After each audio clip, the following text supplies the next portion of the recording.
बड़ा ही हर्ष हो रहा है इकट्ठा आप लोगों का दर्शन पाकर।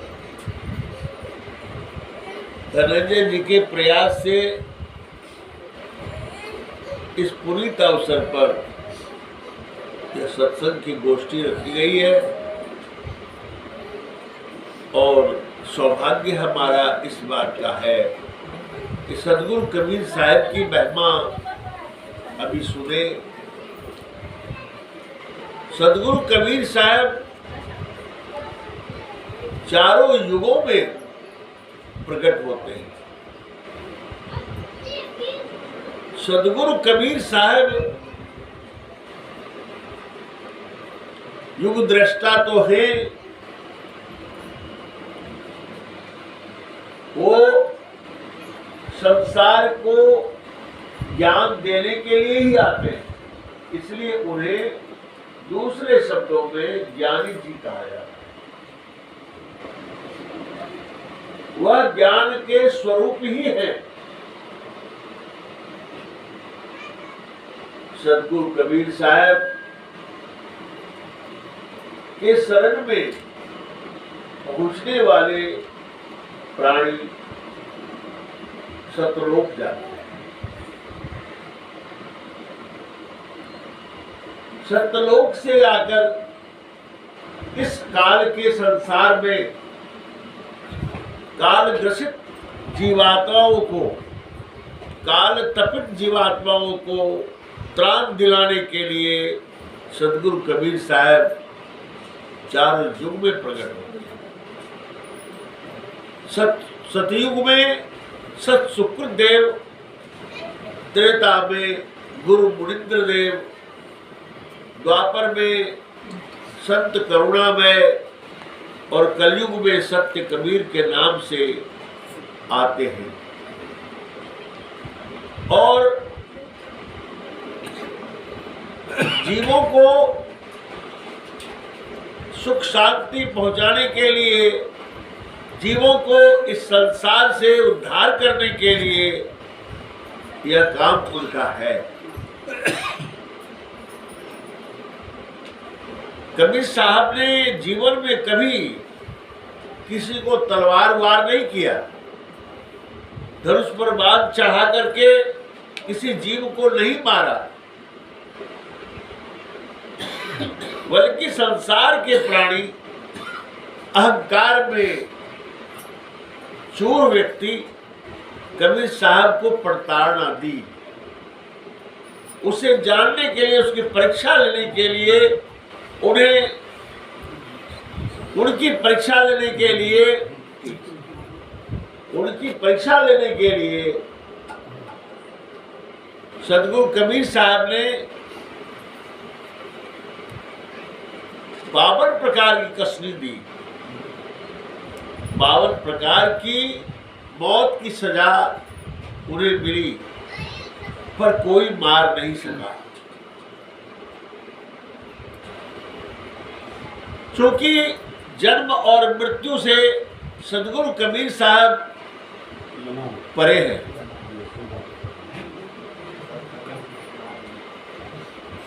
ऐसे सदगुरु के शरण में जो जीव पहुंचते हैं तो उनका उद्धार हो जाता है। आप देवताओं को देखें, धनुष्मान है, त्रिशूल है, तरकस है, बहुत सारी चीजें हैं उनके पास। जो उनकी बात को नहीं मानता, जो नहीं समझता है, उसे मृत्यु की ओर पहुंचा देते हैं। लेकिन सदगुरु कबीर साहब दया के अनंत महासागर हैं। वो जीव पर दया करते हैं और जीव का उद्धार करते हैं। वो किसी को हिंसा नाम की कोई बात ही नहीं हो।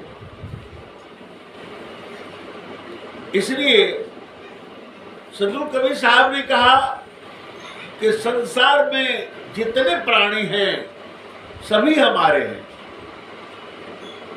फर्क इतना है, कोई मुझे जानता है, कोई मुझे नहीं जानता है।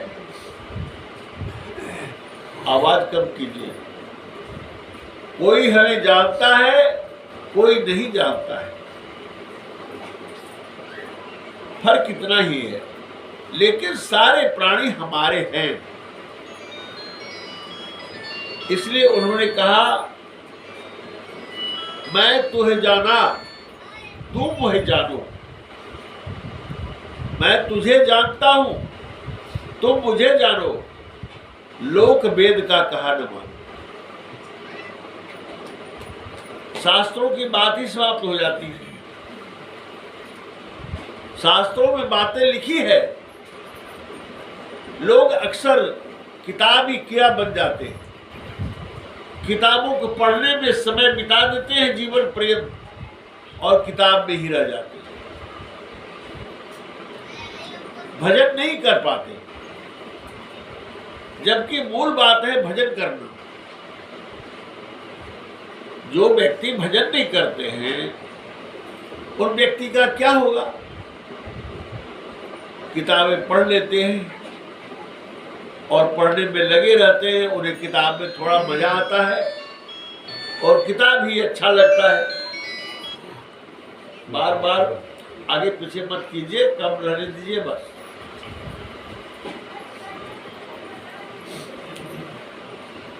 तो इस प्रकार से साहब जो है दयालु है, वह जीवों पर दया करने की बात करते हैं। जिस जीव के अंदर दया नहीं है, वह मनुष्यता की चोटी पर नहीं जा सकता। इसलिए साहब ने कहा, दया धर्म का मूल है, मूल पाप अभिमान। दया ही धर्म का मूल है। दया अगर दिल में है तो सारे धर्म आप में समा जाएंगे। अगर दिल में दया नहीं है तो आपके अंदर कोई धर्म नहीं समा सकता। इसलिए दया प्रधान है। मनुष्य में अगर दया है तो मनुष्य मनुष्यता की चोटी पर चढ़ जाता है। और इस काल के संसार में केवल यही होता है कि दयाहीन हो जाते हैं। अब लोग दया छोड़ करके प्रपंच में पड़ जाते हैं, दूसरों को देखकर सीखते हैं, अपने अंतस में विचार नहीं करते हमें क्या करना चाहिए। अपना हाल भी नहीं जानना चाहते कि हम कहां से आए, कैसे आए, फिर पिछले जन्म में क्या थे, अब क्या है, आगे जन्म में क्या होगा।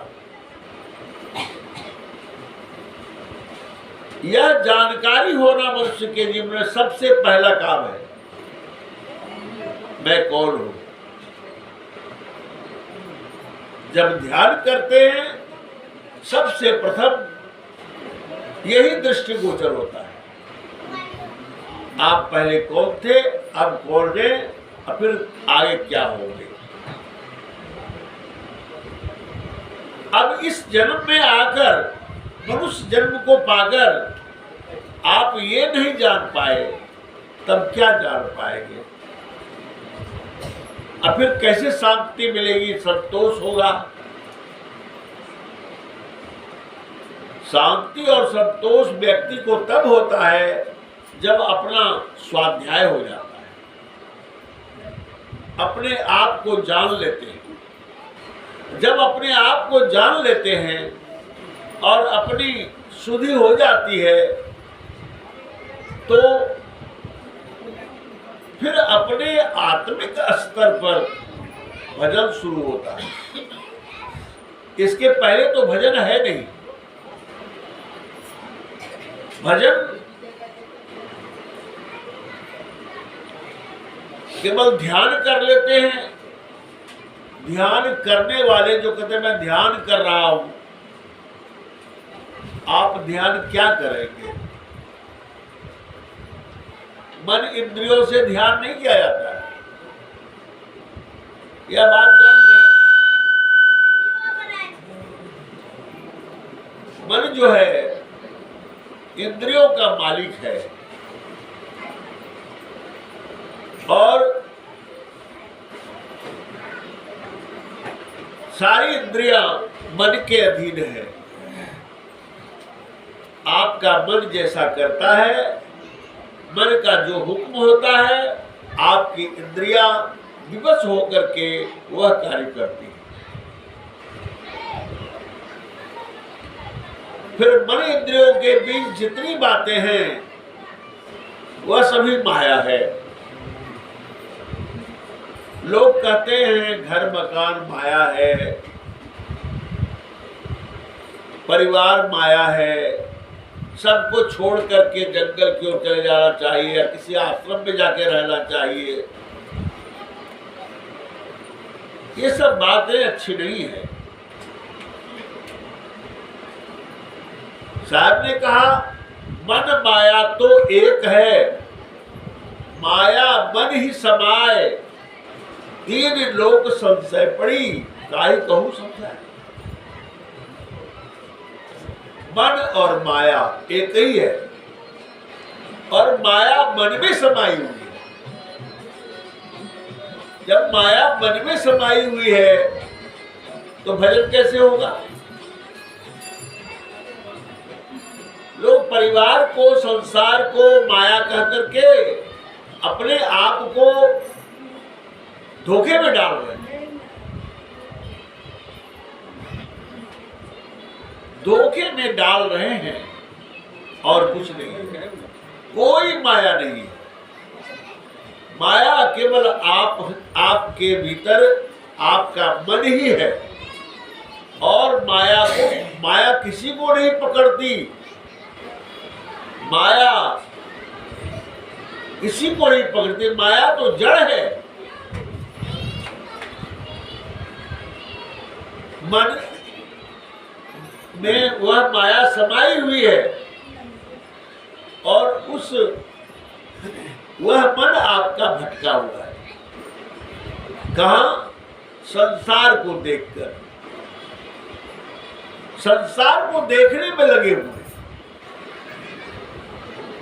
फला व्यक्ति हमसे बड़ा श्रेष्ठ है, फला व्यक्ति हमसे अधिक कमा रहा है, महल अटारी बना रहे हैं, हमें क्यों नहीं है, हम तो उससे बहुत बेकार हैं। नाना प्रकार की बातें इसी मन में उपजती और मन जो है उसके लिए चंचल हो जाता है। मन चंचल हो जाता है और यह मन इंद्रियों को साध लेता है और मन अपने पीछे पड़ा बुद्धि है, उस बुद्धि को साथ लेता है और अहंकार को भी साथ लेता है और निश्चित करता है क्या करना चाहिए। जबकि आपकी चेतन आत्मा के प्रकाश में ही ये मन, इंद्रिया, बुद्धि, अहंकार, चित्त सभी कार्य कर रहे हैं, लेकिन आप इसे पीछे होकर के नहीं जान पाते और मन के बहाव में संसार के सभी बातों को, झंझा बातों को सत्य मानकर उसमें कूद पड़ते हैं और आप भटक जाते हैं।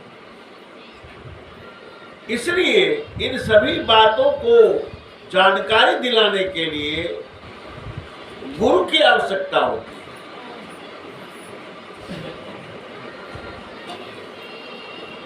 गुरु की आवश्यकता इसलिए होती है, गुरु हर पग पर आपके साथ होते हैं, गुरु आपको हमेशा सावधान करते हैं इसलिए गुरु से प्रीति करनी चाहिए। गुरु आपको हमेशा बताते हैं कि भाई यहाँ चूक हो रही है, यहाँ सही है, यहाँ गलत है। इसलिए गुरु के सानिध्य में भक्ति भजन होती है।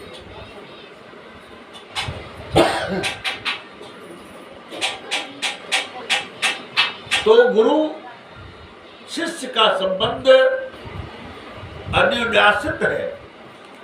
इसीलिए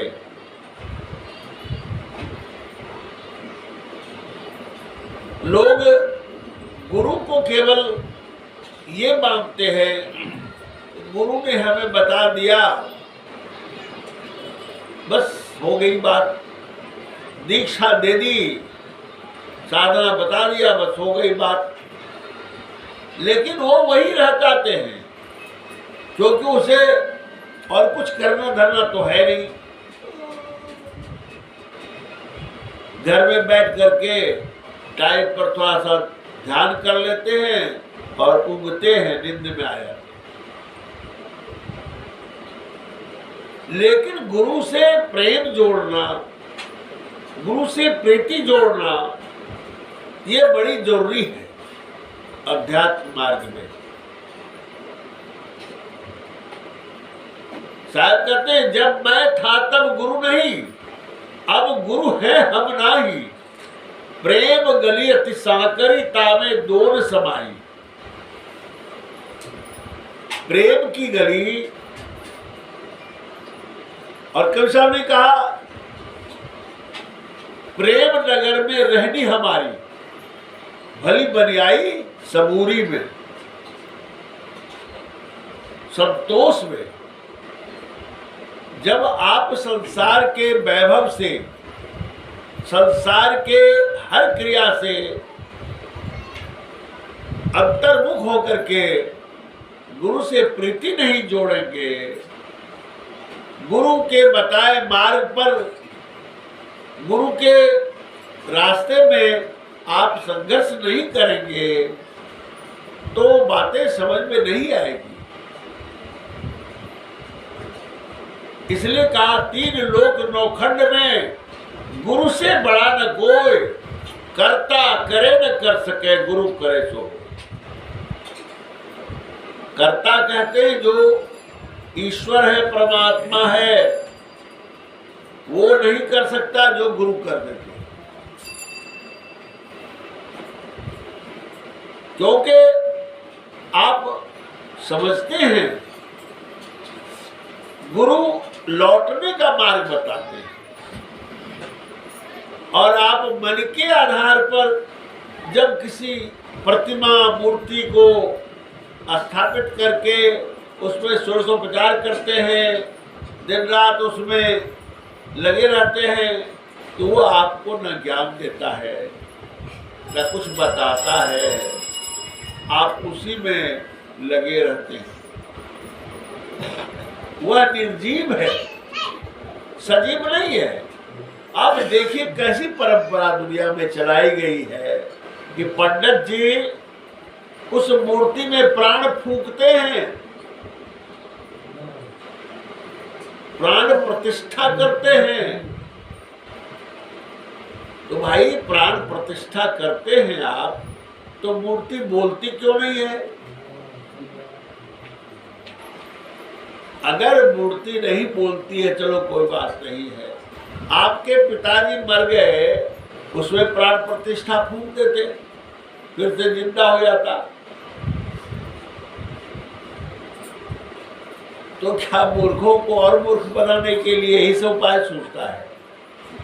प्राण प्रतिष्ठा एक परंपरा बन जाती है। अज्ञान अंधकार में ले जाने के लिए जीव को काल ने ऐसे ऐसे दूत तैयार करते हैं कि भाई इस तरह से संसार के जीवों को अंधकार में ढकेल रहे। सदगुरु कबीर साहब कहते हैं कि तुम हो तब संसार है, तुम नहीं हो तो कोई नहीं है, कुछ भी नहीं है। क्यों नहीं है? तुम्हारे जिंदा होने पर, तुम्हारे अंदर चेतना होने पर ही तो सब दिख रहे हैं।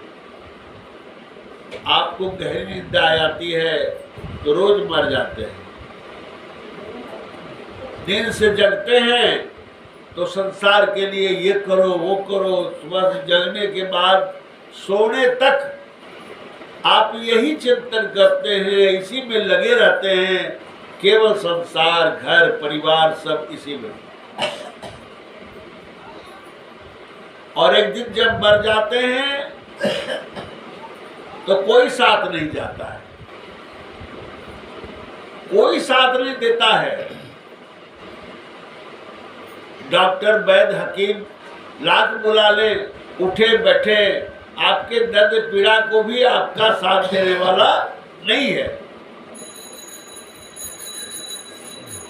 इसलिए भी समझना चाहिए इंसान को कि भाई ये तो कुछ भी नहीं है। ठीक है, सभी ईश्वर के संतान हैं, परमात्मा के ही जीव हैं, इनके साथ हम रहते हैं। एक दिन इनको छोड़कर हमें जाना है, चल देना। जब आप चल देंगे तो कोई साथ तो नहीं जाता है, आपको स्वयं अकेले जाना पड़ता है। आप शरीर से निकल गए, फिर शरीर से जिसने प्यार किया वह भी आपके शरीर से घृणा करने लगता है, वह भी शरीर को रखना नहीं चाहता, जल्दी निकालो घर से। यहाँ तक कि घर के अंदर भी सोने नहीं देना पड़ता है, यानी उस मुर्दा शरीर को घर से बाहर कर देते हैं। कितनी नफरत है संसार में, यह कितना नफरत है। और उसी झूठ को आप ढो रहे हैं। इस ख्याल से ढोना तो अति आवश्यक है। सब प्रभु के हैं और हम भी प्रभु के हैं, इनके साथ मेरा कर्तव्य जुड़ा हुआ है, मैं इसके लिए इनका कर्तव्य करता हूं। कर्तव्य मात्र के लिए आप उसमें हैं, अच्छी बात, जुड़ाव रहना चाहिए।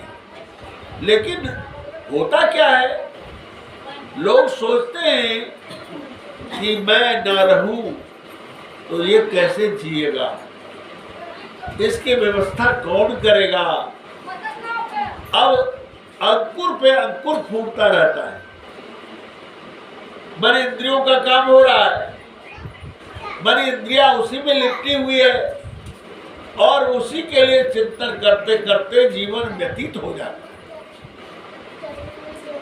आ गई बुढ़ापा, अब मौत के मुंह में जाने का समय आया तो कहते हैं कि भाई अब तो शरीर में सामर्थ्य नहीं रहा और मर गए। तो साहब कहते हैं कि भाई अब सोचो, ये मीत मेरे प्यारे, अब उठो और घर की चिंता करो। तुम्हारे बिना सब सोना पड़ा है, उठ करके काम करो सबके लिए। साहब कहते हैं अंतिम समय तक भी साहब ने एक अंकुश दिया है, जीव को चिताया है कि भाई जन्म से लेकर मृत्यु तक इंसान जो है खुद पर विचार नहीं करता, यह नहीं सोचता है कि मैं संसार को छोड़कर मुझे जाना होगा और अब मैं इस संसार में जो आया हूं, क्या करने आया हूं और क्या कर रहा हूं। माया माया सब कहे, माया चीन्हे कोय, माया चीन्हे सदगुरु मिले, नाम माया कहिए सो, माया बताए सो। उस सदगुरु माया को बताते हैं कि माया आपके मन में है परिवार में नहीं है, घर में नहीं है, द्वार में नहीं है, माया आपके मुझ में है। और मन से ही संघर्ष करना पड़ेगा, मन से ही युद्ध करना पड़ता है, मन को ही मोड़ना होता है। आप जब मन के योग संयोग, मन के हर कार्य से को समझ जाएंगे तो गुरु बताते हैं मन कहाँ होता है और मन से कैसे मुड़ा जाता है। तो साहब ने कहा, नैनन आगे मन बसे निकस जाए नौ ठोर। नैनन आगे मन बसे निकस जाए नौ ठोर। नैनों के आगे मन बसता है, आंखों की पुतली के आगे।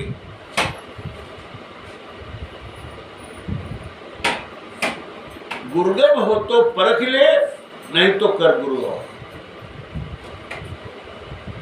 नैनों के पुतली के आगे मन बसता है, गुरु का गम होकर हो तो ठीक है, नहीं तो दूसरे गुरु के खोज में चलो। क्योंकि समय कम है, रास्ता बहुत लंबा है। हंसते बोलते बात करते समय व्यतीत हो जाता है, पता नहीं लगता है जीवन में, लेकिन समय बहुत कम है। मौत के मुंह में जा रहे हैं सब लोग, मौत सिर पर खड़ी है। आज कहाँ वो हमको मार ले ये पता नहीं। इसलिए करके साहब सावधान करते हैं कि भाई इस मन के चक्कर में ना रहो, मन से ही तुम्हें संग्राम करना होगा, चाहे जो भी हो, जैसे भी हो। गडेरिया सिंह के बच्चे को ले आया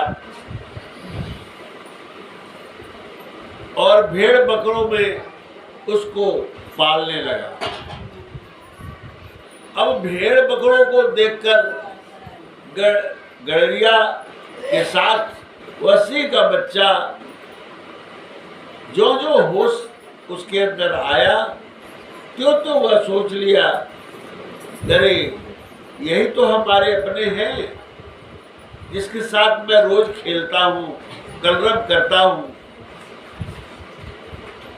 तो सिंह का बच्चा गडेरिया के साथ उस भेड़ बकरों के संसर्ग में उसके जैसा स्वभाव बना लिया, उसके जैसा स्वभाव बना लिया। अब वह सिंह का बच्चा अपने भोजन के साथ खेल रहा है, कितना भ्रामक है। तो एक समय इत्तेफाक से आया सिंह, पहाड़ की चोटी पर से देखा, करे यह तो मेरी प्रजाति है और यह अपने भोजन के साथ खेल रहा है, उठ रहा है, उछल कूद रहा है। तो उसने आवाज लगाई, दहाड़ मारा। दहाड़ मारते ही सारे भेड़ बकरे भाग गए भय से, और गडेरिया भी भाग गया। और सिंह आराम से उतरा, खड़ा केवल वही रह गया जिसका नाम सिंह का सौदा है। उसके कानों में जाके कहा, जलप्रपात में ले जाकर के उसे अपनी शक्ल दिखाया। जब वो देखा तो गारी, ये तो हमारी जाति है। मन ही मन वह समझ गया।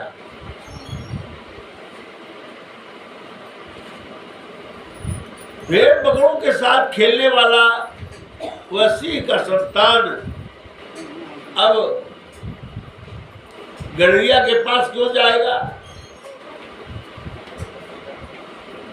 और बस भेड़ बकरों से फिर क्या करेगा? फिर तो सिंह के साथ हो गया। फिर लौट करके कोई भेड़ बकरे नहीं आए उसके पास, अना तो गडरिया आया। सिंह ने उसे लेकर के चल दिया। तो इस शरीर के अंदर जो इंद्रियां हैं उसे भेड़ बकरा समझे, अजियन समझे। करत कलोल रहत अजियन संग, आपन मर्म उन्होंने जाना। भेड़ बकरा स्वरूप से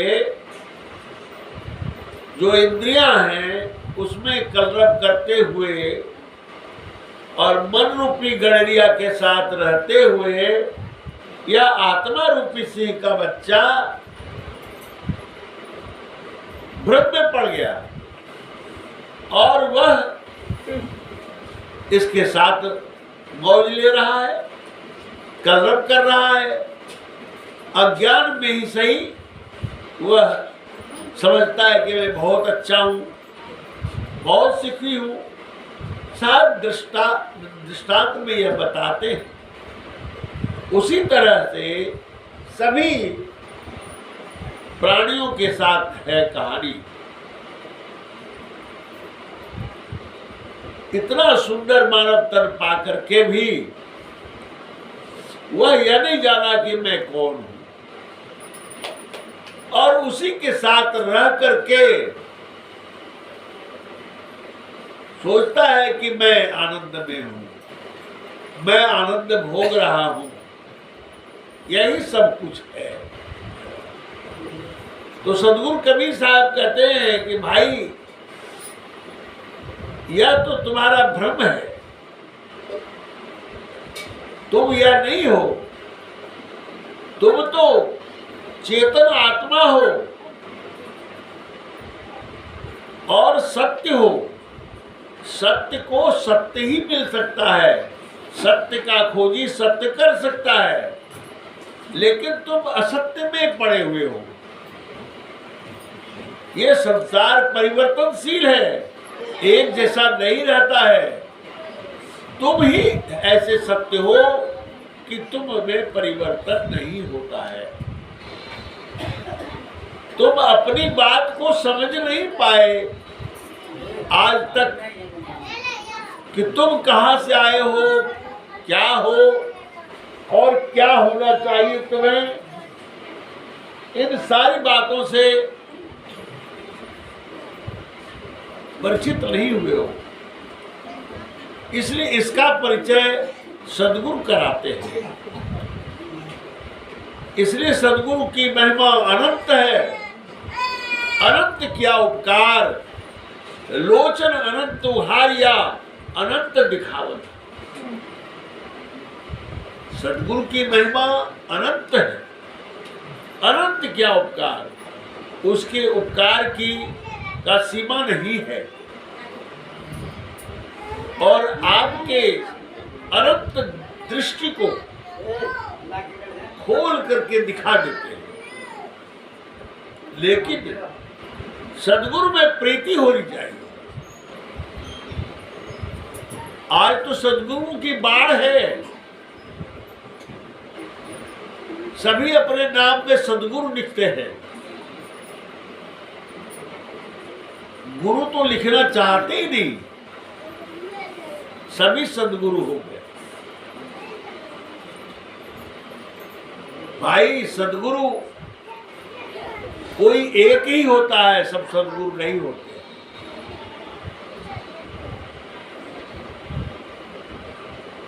हाँ, गुरु तो अनेकों है, संत ऋषि महर्षि और मुनि, ये तो अनेकों है। लेकिन सदगुरु एक जगत में गुरु है, सो हमसे कड़िहारा, शायद कबीर कहते हैं। सदगुरु एक जगत में गुरु है, सो हमसे कड़िहारा। वह भवसागर से उद्धार करने वाले होते हैं। हम जैसे गुरुपद पर बैठ करके गुरु ज्ञान की बात करते हैं, हम उसी सदगुरु के अनुचर हैं। जो सदगुरु आदि से सदगुरु है, सदा के सदगुरु हैं, तो उस सदगुरु की बात हम कहते हैं, उसी सदगुरु की बात को सुनाते हैं। मैं सदगुरु कभी नहीं हूं, न होगा, न है। किसी हाल में सदगुरु मुझे कहवाने की आवश्यकता है। सदगुरु की बात मैं जरूर करता हूं कि सदगुरु एक हैं और जो वो उनका नाम सदगुरु कबीर है।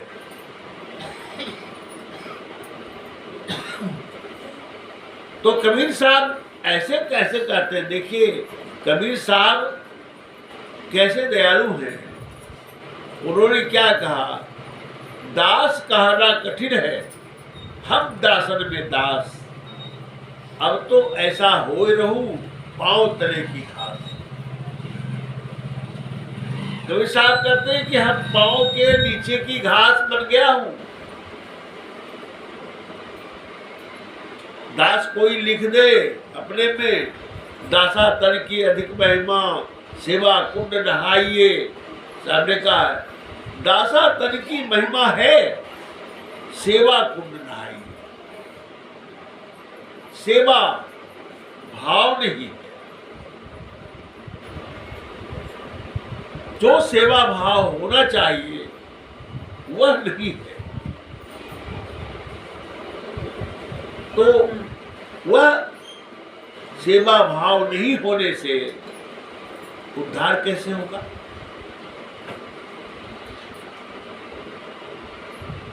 मन में ही छल कपट प्रवंचना होती है।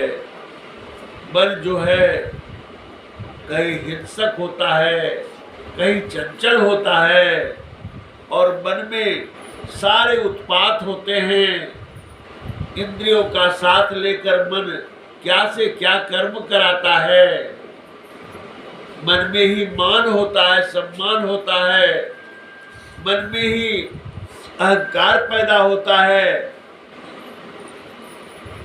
मन एक खाली घड़ा है, उसमें सभी प्रकट होते हैं। तो इस मन को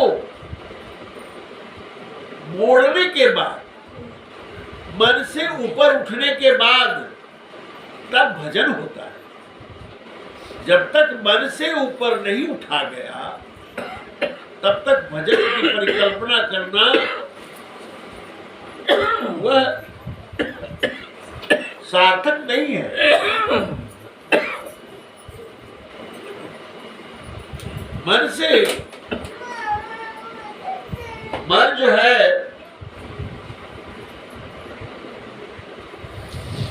संसार में इतना चंचल है, इस चंचल मन को ही परिशोधित करना है।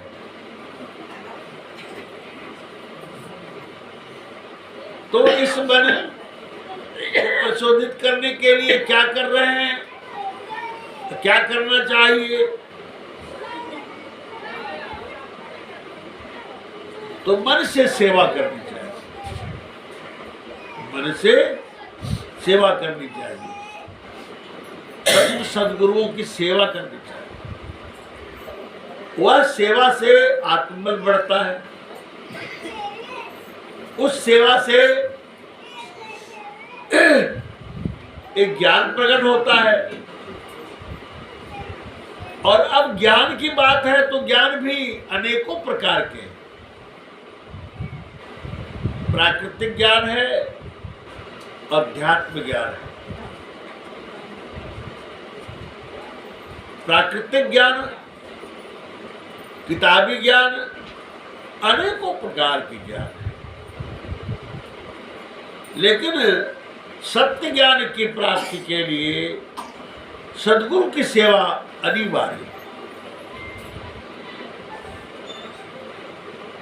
अब सेवा आप करते हैं, ध्यान भी करते हैं, भजन भी करते हैं, गुस्सा भी करते हैं, छल कपट भी करते हैं, मन में छिपाए हुए सारी बात को रखते हैं, मन स्वीकार सत्य को नहीं करता है, चलो काम चल रहा है।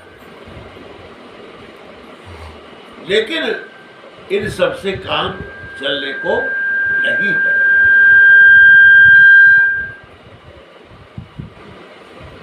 चलिए एक सबक सुना देता हूं।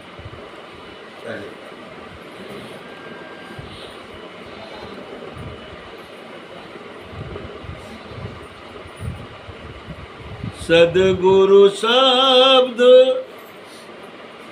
है अगम यगोचर, सद्गुरु शब्द है अगम अगोचर, रहन गहन लख ना पड़े,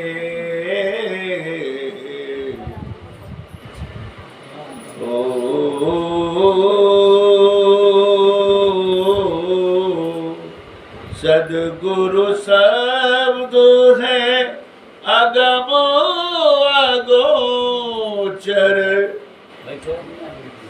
रहन गहन बिन लख ना पड़े,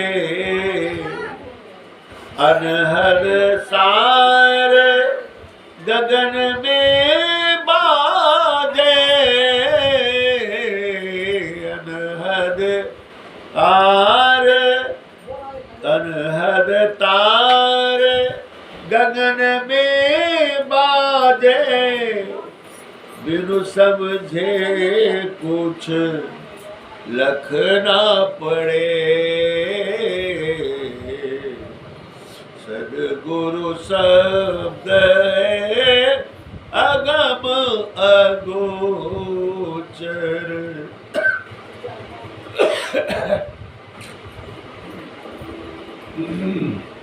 सूरत समेत धरो घट भीतर, सूरत समेत धरो घट भीतर, सहजे सरवन आवाज परे, सूरत समेत धरो घट भीतर, सहजे सरवन आवाज परे, उठत निरल उठत तरंग नाना विधि बाणी, भिन्न भिन्न झनकार करे,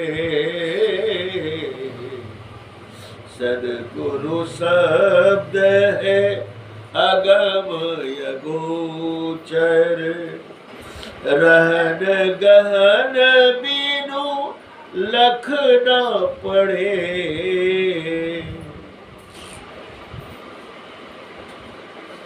सुर गंभीर राग अनुरागी,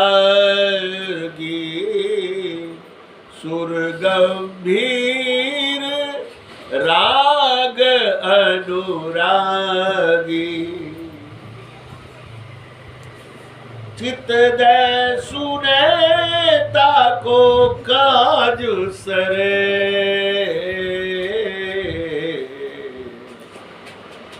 सुन अनहद मन को बस कर ले, सुन अनहद मन को बस कर ले, निरख परख निर्धार करे,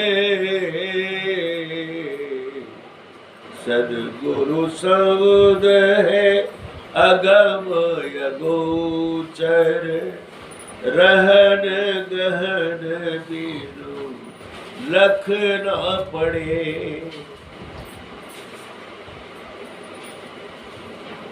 शून्य शिखर छाजे कर ऊपर, शून्य शिखर छाजे के ऊपर, मगन हुआ जब काह करे। ओ शून्य शिखर लाजे के ऊपर, मगन हुआ जब काह करे। आदि अधर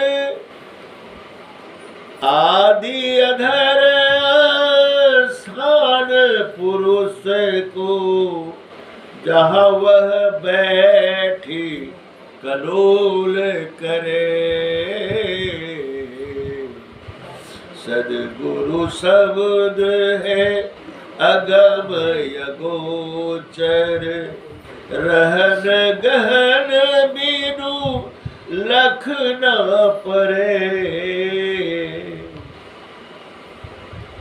सदा समीप रहत समरथ के, सदा समीप रहत समरथ के, हंस हिरंबर भंवर दुरै।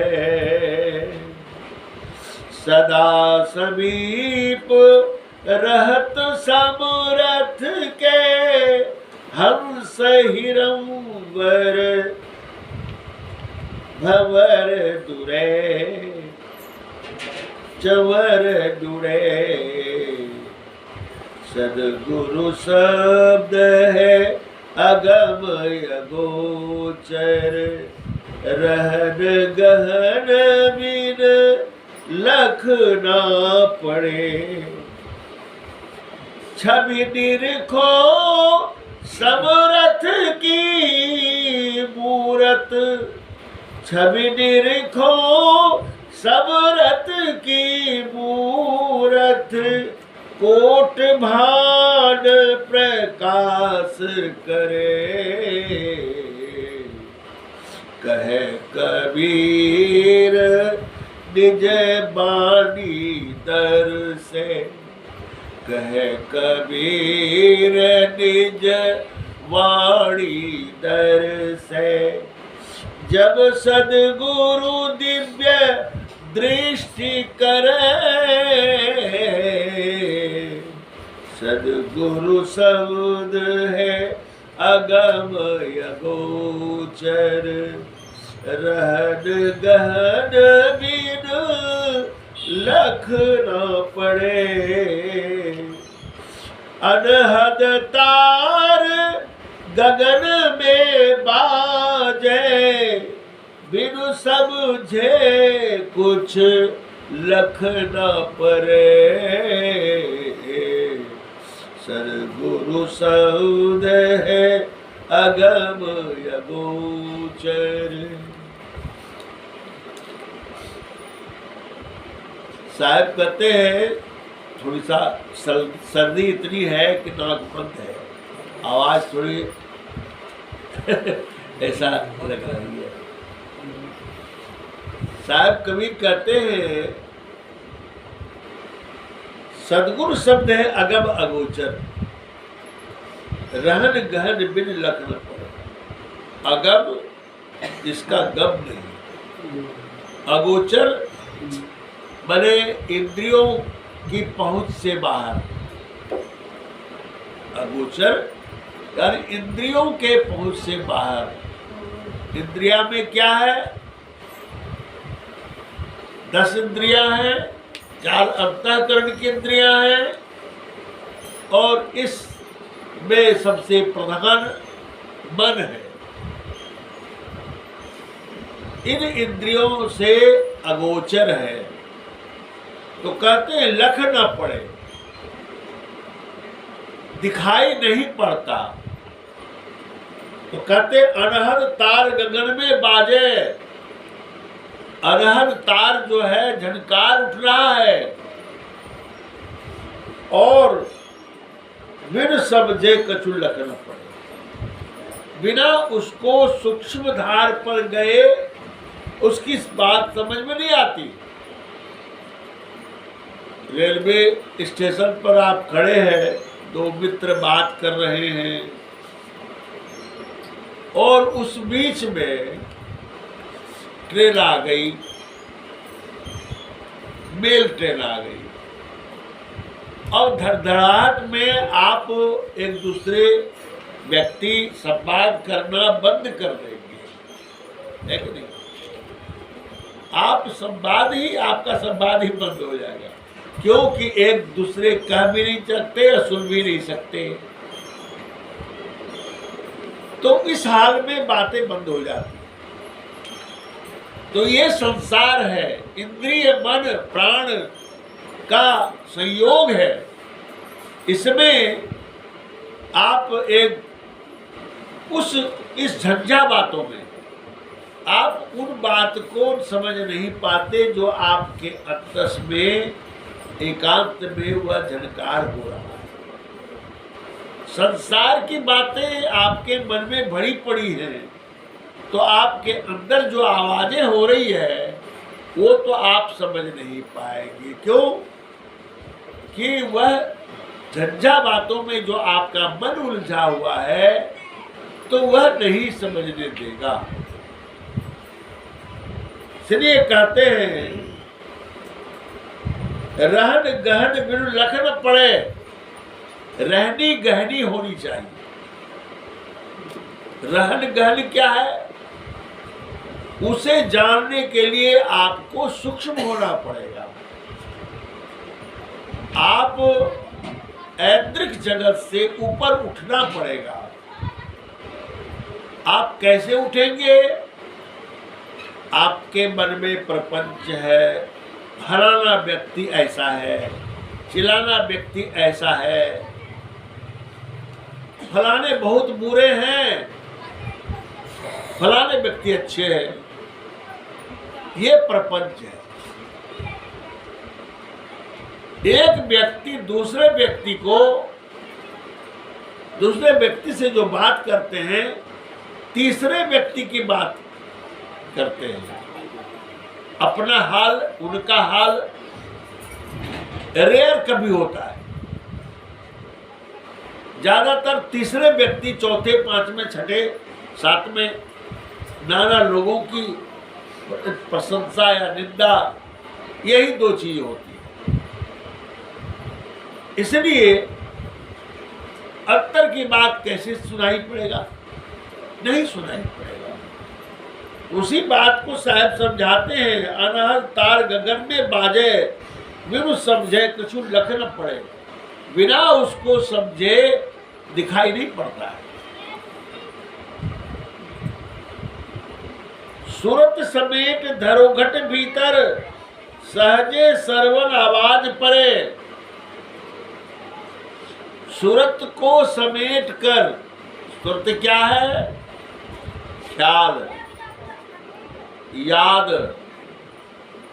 आत्मचेतना, सुरत को कहते हैं। वह सुरत जो है नाना जन्मों से संसार में फंसा हुआ है, जिसको साहब ने कहा सुरत समेत अंतर कहो करो आठों पहर हजूर। उसी सुरत को समेट कर अंतस में कर लोगे तो आठों पहर प्रभु का दर्शन होता है। तुम्हारे सामने से प्रभु हटेंगे ही नहीं। इसलिए उस सुरत में समाया हुआ बात, जैसे कोई व्यक्ति रेगिस्तान में फंस गया, हवाएं चलती रही, तूफान उड़ गया है और रेत जो है, बालू जो है उसके बदल पर पड़ता जा रहा है, पड़ते पड़ते हुआ उस रेत के अंदर दब गया और दबते दबते वहां पहाड़ हो गया और उसी में घुट के मर गया। कल्पना कीजिए इस बात की, वह व्यक्ति उसी में घुट के मर गया और वह रेत उस पर आच्छादित हो गया। ये संसार है, यही सूरत की हाल है। आपकी चेतना, आपकी सूरत, आपका ख्याल दबते दबते तहखाने की तरह दब गया, क्योंकि आज जन्म लिए हैं मनुष्य में, तो कितना नेह जोड़ा, कितना प्यार जोड़ा। फलाने व्यक्ति से बहुत प्यार हो गया, फलाने व्यक्ति से बहुत प्यार हो गया। अब ये नेह प्यार की बातें जो है संसारिकता में, वह इतनी बढ़ी कि वह आप याद करें, दूसरी बातें फिर याद नहीं रहेगी। इसी जन्म की बातें को भूल जाएंगे आप, इसी जन्म की बात को भूल जाएंगे। तो कई जन्म हुए हमारे, कितने हुए? राम रावण की लड़ाई हुई, कृष्ण कंस की लड़ाई हुई, देवासुर संग्राम हुआ, क्या क्या कहानियां हैं। वहां भी थे हम, और आज भी मनुष्य हुए हैं। कैसे आपका मन वहां भी लगा था, वहां भी प्रपंच किया था, वहां भी प्रेम जोड़ा था। सारी बातें आप भूल चुके हैं। वो सूरत दबी हुई है, उस सूरत को जगाना है। और जब तक वह सूरत जगेगी नहीं, आवरण हटेगा नहीं, तब तक आपकी सूरत दबी ही रहेगी।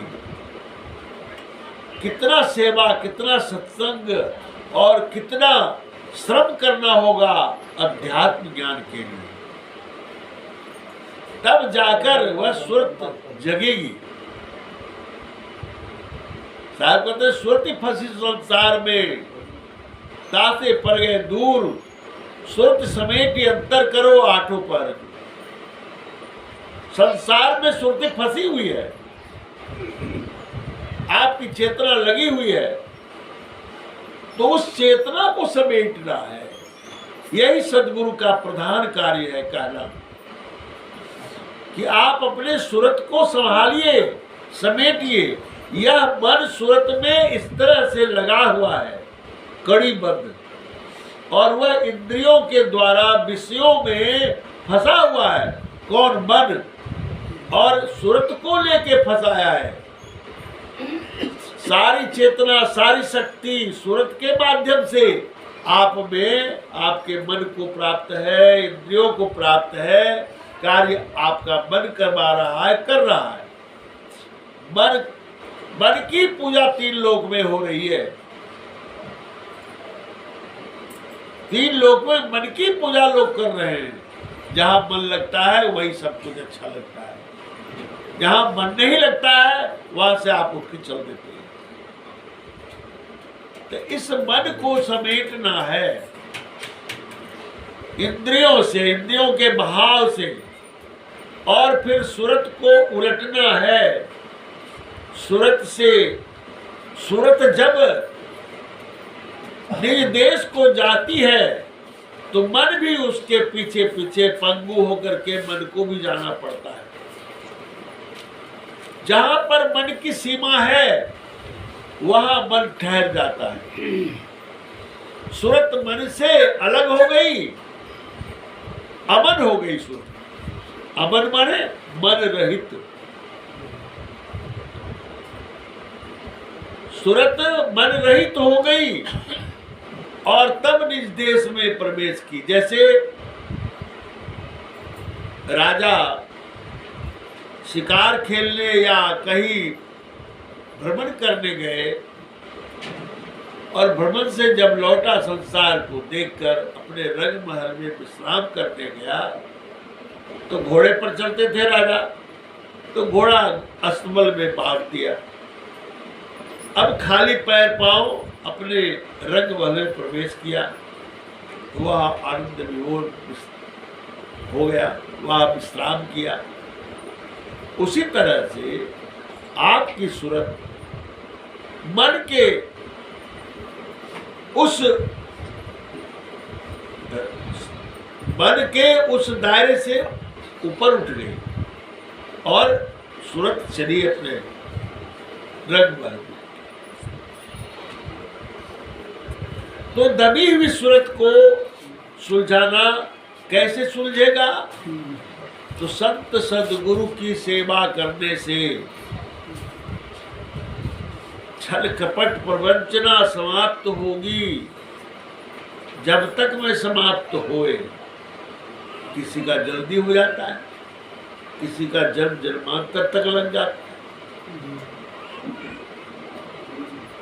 इसलिए इस सूरत को मन के चंगुल से हटना ही पड़ेगा।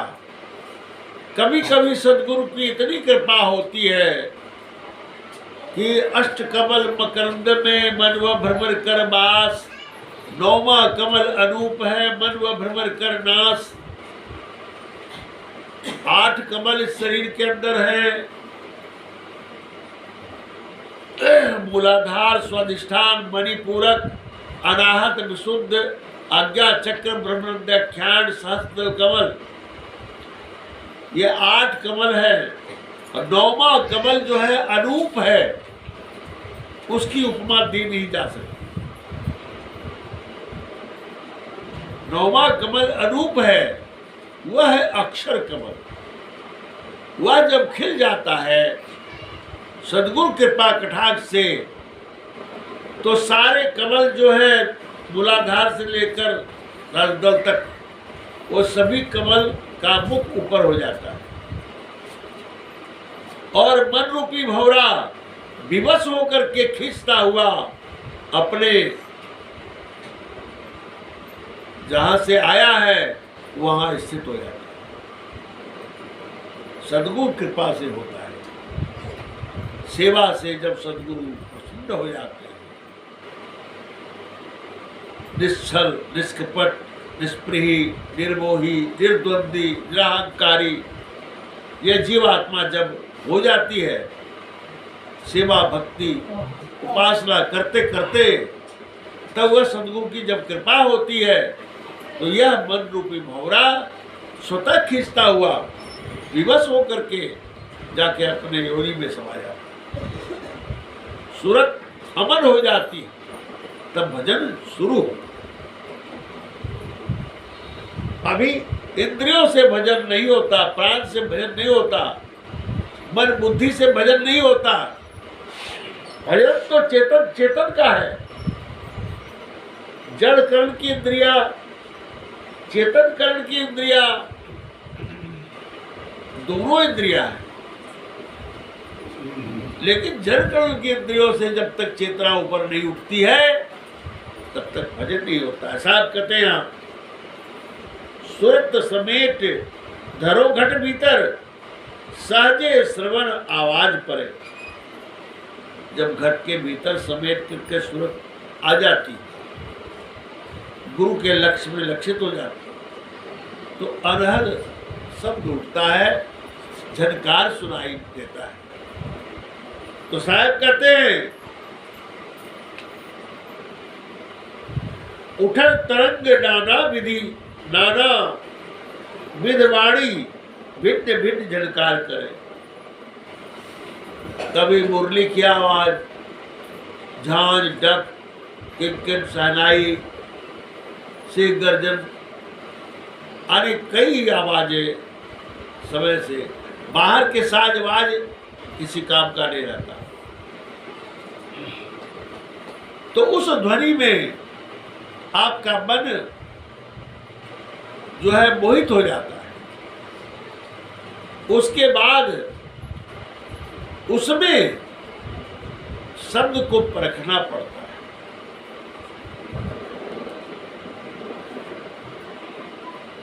सुर गंभीर राग अनुरागी, चित्त दे सुने ताको काज सरे। चित्त दे करके, यानी बिल्कुल लगन के साथ उन शब्दों को सुनने के बाद,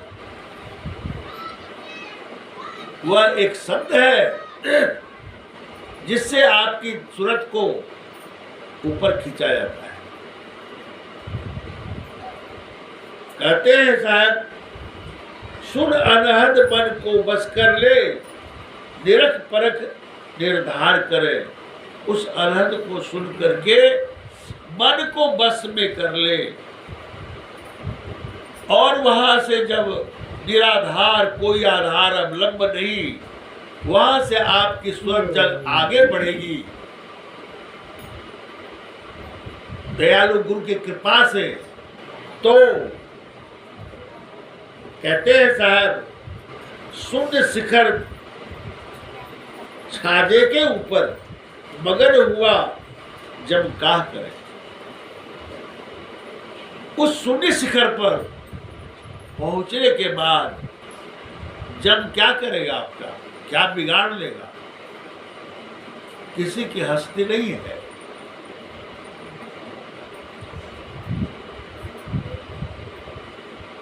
आदि अधर स्थान पुरुष क्यों, जहां वह बैठ कलोल करे, तब तो जीवात्मा की वो स्थिति वहां है कि कलोल होता है, आनंद कलरव होता है।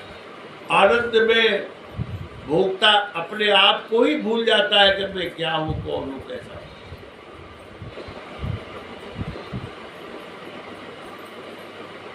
और वह अवस्था अधर की है, वह शरीर नहीं है। धर्म माने शरीर, अधर्म माने शरीर से रहित, सदा समीप रहत समरथ के हंस हिरंबर चवर डुरे।